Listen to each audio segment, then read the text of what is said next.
des robes, la grille. Ça fait d'autres qui l'ont. Hein. Ah, celui-là, vous pouvez chercher une sorte de laine Martinique par les 3-4. Je crois qu'il y en a qu'un qui a fait ça. Qu'est-ce que tu dis, Guillaume? Qu'est-ce que tu as dit, Guillaume? J'ai dit les sables de laine, la Martinique par les 3-4, en solitaire, sans assistance et sans escale. Il n'y en a qu'un qui a fait ça. Et je pense qu'il va rester longtemps le seul à avoir fait ça. Eh oui. Les camarades m'ont offert ça, final numéro 5. De Chanel, de la Chaume. Et il m'a avoué que dedans, c'est pas du parfum, c'est du Ricard. Voilà, ça valorise un peu un dimanche matin de sympathie, de chaleur humaine et de la famille, parce que la famille est là. Et faire un final comme là tout à l'heure, c'est quand même assez improbable, parce qu'il me manque un truc sur le bateau. J'ai pas fini dans les globes comme j'avais prévu, mais grâce à vous tous, ça me donne vraiment beaucoup d'énergie pour déjà vivre bien ce 5e dans les globes avortés. Mais la priorité, c'est en prendre soin. 2028, vous repartez? Déjà, avant de partir, je voulais repartir, mais là, c'est un peu plus... chaud dans mon cœur parce que j'ai pas fini, donc bien sûr je repars. Ouais. Je repars parce que j'ai envie de finir, mais finir bien. J'ai envie de finir mieux que ce que j'étais parti de faire. Finir mieux que ce que j'étais parti de faire. Je fais toujours des projets sportifs, ça marche pas à tous les coups le sport. Hein. Donc je faisais pas le Vendée Globe que je voulais faire et je travaille depuis que même quand j'étais en mer sous des matages, je travaille déjà à l'avenir pour avoir un bateau plus performant. Me remettre en question aussi, me booster pour être plus performant.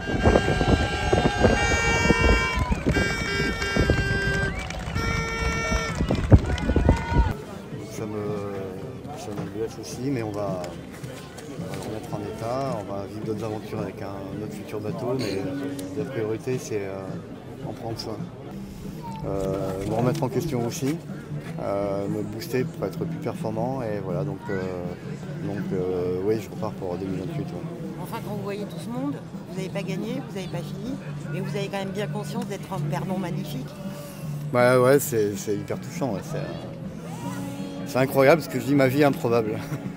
Et là ce matin ça prouve encore que le capital sympathie autour du projet me touche énormément. Ouais.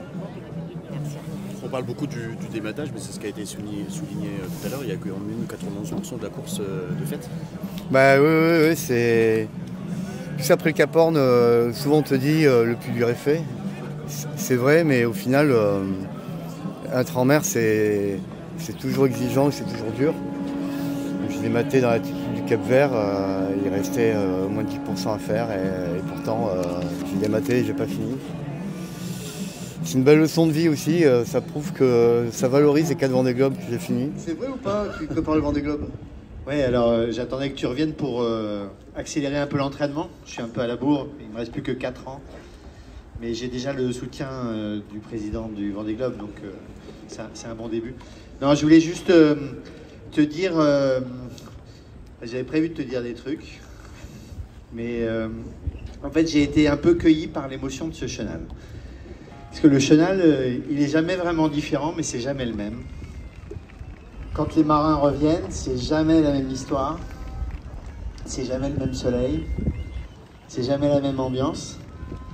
Et ton bateau, où tu faisais le skipper et le mât en même temps, ton bateau qui rentre dans le chenal après 176 jours depuis le 10 novembre, bah, c'était un moment... C'était un joli moment, comme on aime les vivre à la Chaume et au sable. Et t'es notre maillot jaune, quoi. Et donc, on a vécu un bon moment et on voulait te dire merci. Parce qu'on a souffert avec toi. On a vu que tu souffrais un peu moins en Martinique après, parce que tu as trouvé des compensations.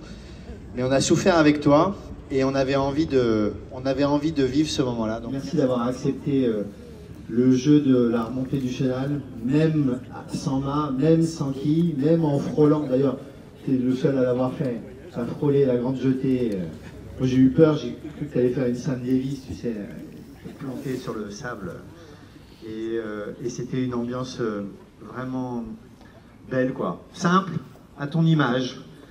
Un beau marin, avec quelques records et de belles valeurs à défendre. Donc, au nom de la ville des Sables d'Olonne, des Sablets, des Chaumois, merci Arnaud!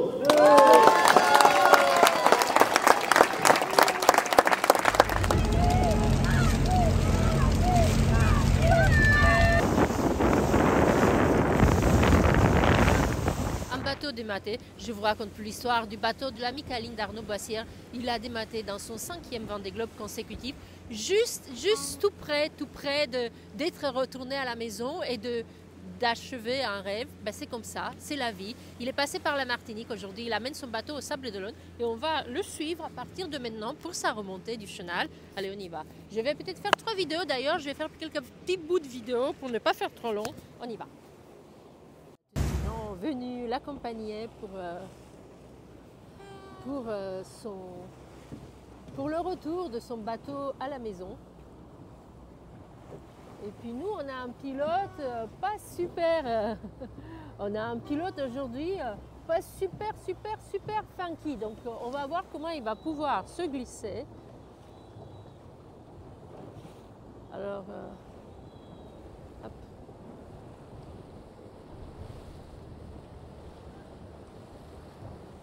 Dans le cortège.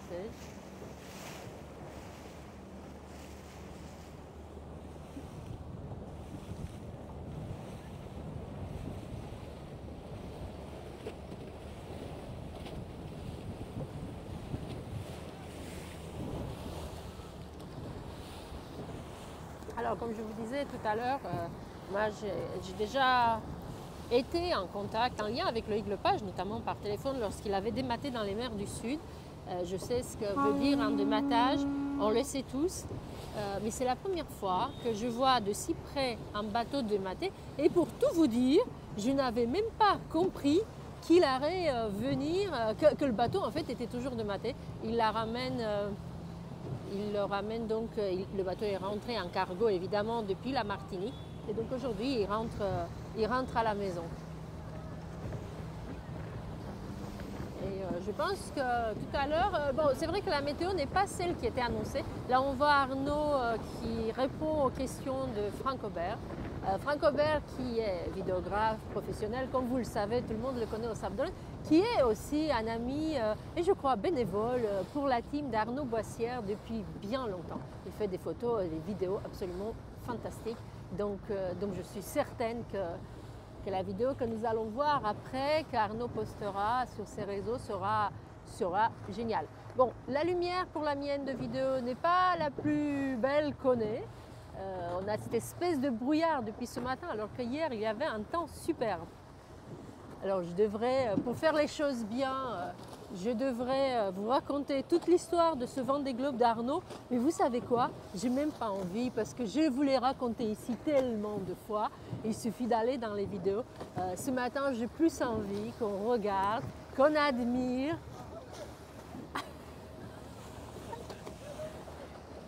Salut! Eh, t'es beau, dis donc! Même Sama, t'es beau, Arnaud! Voilà, il nous a...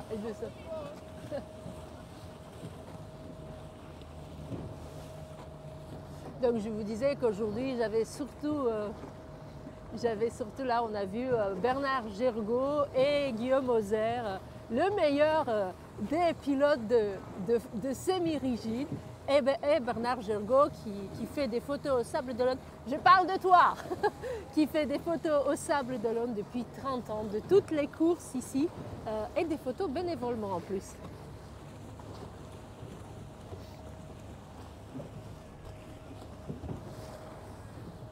Allez, ce que je vous propose, pour le moment, je vais arrêter là parce qu'aujourd'hui, je ne suis pas live. Je n'ai plus mon logiciel de streaming, ça coûtait trop cher.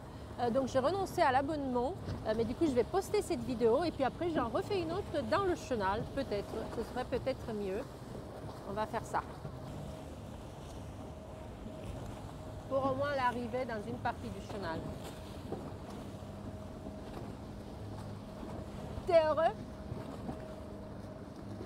Franck Aubert.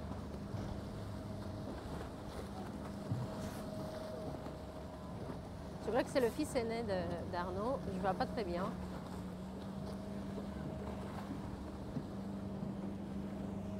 Mais c'est tellement beau, je suis tellement contente qu'il soit revenu, qu'il soit debout, que cette histoire, que cette mésaventure, une fois sorti, vous voyez, c'est ça qui est dommage, c'est qu'il était si, je crois qu'il était à 1000 milles, je ne me rappelle plus de mémoire, je pense qu'il était à 1000 milles seulement de l'arrivée lorsqu'il a dématé si bêtement, si stupidement, mais c'est ça la vie en mer, c'est ça la vie des aventures, l'aventure, et c'est Don McIntyre qui est avec nous dans le bateau aujourd'hui, organisateur de courses nautiques autour du monde, de plusieurs courses, qui m'a toujours dit que l'aventure est une action avec with an unknown coming, dont on ne connaît pas le dénouement, jamais.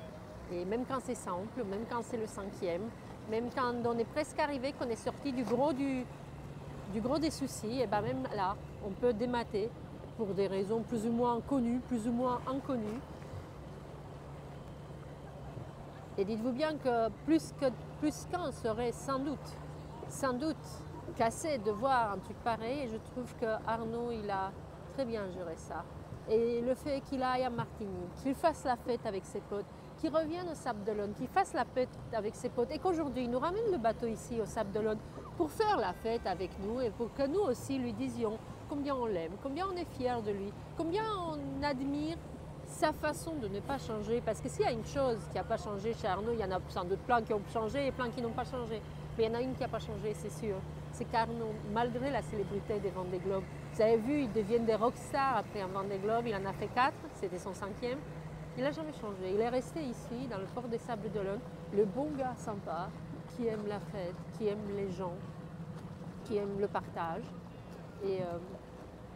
Et tous ces bateaux qui sont sortis aujourd'hui, y compris nous sommes tous sortis, un jeune pour ceux qui étaient plus malins que moi, pour lui dire, vous voyez, même Manu Cousin est là, et le bébé, salut Manu, salut, la compagne d'Arnaud est là avec le bébé, son bébé né juste avant le départ du Vendée Globe.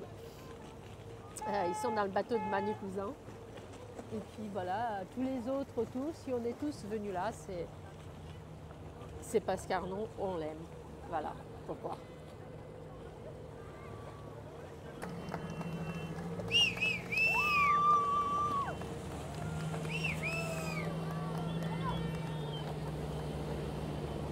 J'ai fait 3 Vendée Globe dans les 10 premiers, même si les contextes sportifs étaient différents, que le niveau a beaucoup évolué, mine de rien ça donne la valeur à mes 7 ans avec Akena Véranda, mes 2 Vendée Globe précédents avec la Micaïne où j'avais fini 10e et 15e, donc ça valorise tout ce travail en amont, toute cette d'équipe aussi, le travail d'équipe et toutes ces courses faites avant.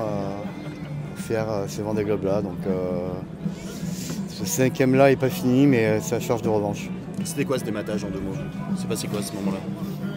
C'est arrivé au petit matin, ce que je sais c'est que c'est pas les câbles qui ont cassé, c'est pas des émerillons qui tiennent le câble qui ont cassé. On pense que le mât sur lui-même a eu une faiblesse à un moment pendant le tour du monde et probablement s'affaiblit sans que je m'en rende compte. Et je pense que c'est pas à l'instant T qu'il a cassé, c'est que déjà il faiblissait avant et il a cassé à ce moment-là parce que le vent était fort et la mer aussi. Pourtant le mât on l'avait expertisé avant composite, le mât avait un tour du monde à 90%, donc il y a quasiment 2 tours du monde, il avait fait 10 traversées atlantiques. Voilà, aujourd'hui le Vendée Globe c'est ça, c'est ça qu'il faut imaginer pour le futur, avoir un super bateau mais aussi avoir un mât pour pouvoir le changer avant le départ. On tire sur les bateaux de plus en plus. Et les bateaux sont extrêmement exigeants, donc voilà, donc c'est une belle leçon aussi de préparation technique, une belle leçon d'humilité par rapport à l'événement. Et après il y a eu 12 jours, c'est quoi, un peu long, un peu comment on peut les qualifier? C'est vraiment 12 jours de solitude, ouais. C'est très long. Ouais. Dans un premier temps, le lendemain, tu es rassuré parce que tu avances un peu, tu essayes de trouver des solutions pour rentrer au sable, tu ne trouves pas, tu passes par tous les stades. Quand j'ai envoyé les 2 kites que je parlais, dans un premier temps j'étais hyper content parce que j'avais réussi quelque chose. Du coup, j'étais hyper euphorique. Et puis après j'ai beaucoup pleuré parce que je réalisais que c'était compliqué à rentrer au sable. Puis le fait de casser quelque chose sur bateau, ça m'a extrêmement blessé. Dans mon amour propre, mais aussi pour le travail avant. Donc je passe par tous les stades. Euphorie, pleurer, Je t'avoue que la nuit, je me réveille encore. Je suis pas fier d'avoir dématé. Et ça me ronge un peu au quotidien. Et c'est pas quelque chose que je vais oublier. Et la maladie aussi au début? Bah ouais, parce que je m'en suis pas rendu compte tout de suite que ça m'avait affaibli en fait. C'est après coup, je me suis rendu compte que j'avais raté un train. Ça m'a énormément affaibli, la tous les antibiotiques, le Comater d'ailleurs. Et du coup, je voulais pas que ça serve de prétexte pour dire que sportivement j'étais pas bien. Et en final, après coup, je m'en suis rendu compte que c'était un sacré handicap. Au final, 9 jours sur antibiotiques. J'ai eu un épanchement synovial aussi au même moment, le genou qui avait triplé de volume. Donc dès que je tape le genou, ça fait extrêmement mal. Voilà, tout ça fait que on vieillit. Hein. Il faut prendre aussi attention à son corps, à apprendre à faire attention à son corps, et justement à se protéger en mer, parce que les bateaux, ça tape de partout. C'est du karting pendant 3 mois. Avec le recul, avec le final qu'on connaît, avec la journée d'aujourd'hui aussi, Ouais. est-ce que finalement, globalement, sur tous les Vendée Globe ou toutes les courses, ça a été la plus dure? C'était la plus dure parce que j'ai pas fini, mais c'était la plus dure aussi parce que, voilà, comme tu disais, j'ai eu des problèmes de santé à un moment, des problèmes techniques importants et puis un dématage. Mais au final, ce matin, ça balaye pas tous les problèmes que j'ai eus, mais ça réconforte, quoi.